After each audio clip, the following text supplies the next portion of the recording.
magtiwala sa Diyos at mamuhay bilang tunay na sundalo ni Kristo.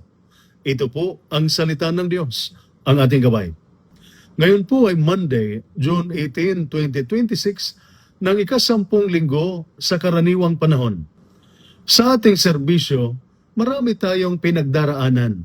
Mahahabang oras ng trabaho, pagkakalayo sa pamilya, mga misyon na puno ng panganib at sakripisyo, mga alalahanin tungkol sa kinabukasan.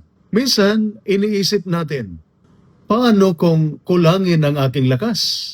Paano kung hindi ko kayanin ang mga pagsubok? Paano kung magkamali ako sa aking mga desisyon? Ngunit ang ating mga pagbasa mula sa banal na kasulatan sa araw na ito ay nagpapaalala sa atin, hindi tayo nag-iisa. May Diyos na nagkakaloob ng ating pangangailangan. May Diyos na nagtuturo sa atin kung paano maging tunay na mapalad. Ang unang pagbasa ay nagpapaalala sa atin na hindi pinabayaan ng Diyos ang mga nagtitiwala sa Kanya. Ayon sa unang aklat ng mga hari, chapter 17, verses 1 to 6, si Propeta Elias ay nasa gitna ng tagtuyot. Walang katiyakan, walang kasiguruhan kung saan manggagaling ang kanyang pagkain. Ngunit sinabi ng Diyos, pumunta ka sa batis ng Kirit. Ako ang bahala sa iyo. Araw-araw, pinapakain at inalagaan siya ng Diyos. Mga kapatid, marami ding pagkakataon na parang nasa diserto o ilang tayo. Kapag malayo tayo sa pamilya, kapag nahaharap tayo sa problema sa pananalapi, kapag mabigat ang ating mga tungkulin, kapag tila walang malinaw na direksyon. Ngunit tulad ni Elias, pinaalalahanan tayo ng Diyos. Magtiwala ka, hindi kita pababayaan. Ako ang bahala sa iyo. Ang ating ebanghelyo ay nagpapaalala sa atin na ang mga Beatitudes ay ang mga katangian ng tunay na sundalo ni Kristo. Ayon sa ebanghelyo ni San Mateo, chapter 5, verses 1 to 12, itinuro ni Jesus ang mga Beatitudes. Sa mata ng mundo, mapalad ang mga mayaman, makapangyarihan at sikat. Ngunit sa mata ng Diyos, mapalad ang mapagpakumbaba, mahabagin, may malinis na puso, gumagawa ng kapayapaan, nananatiling tapat sa gitna ng pagsubok. Hindi ba ito rin ang katangian na kailangan ng isang mabuting sundalo?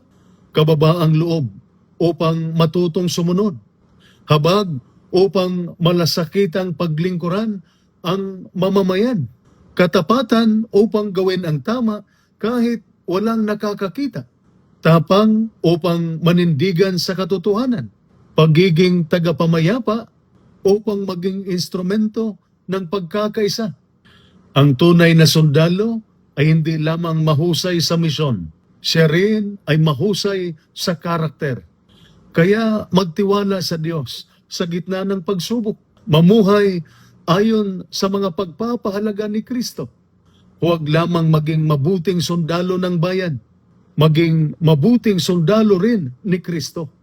Mga kapatid, natutunan natin ang mga values o pagpapahalagang honor, duty, patriotism. Ngunit bilang mga Kristiyano, dinaragdagan ito ni Jesus ng humility, mercy, purity of heart, peacemaking, faithfulness. Dahil ang pinakamalaking laban ng isang sundalo ay hindi lamang laban sa labas, kundi laban sa takot, galit, pagmamataas, kawalan ng pag-asa.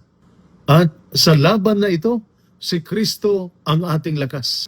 Mga kapatid, ang mundo ay humahanga sa malalakas.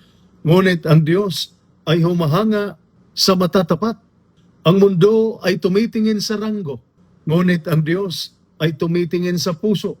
Ang mundo ay nagbibigay medalya para sa katapangan sa labanan.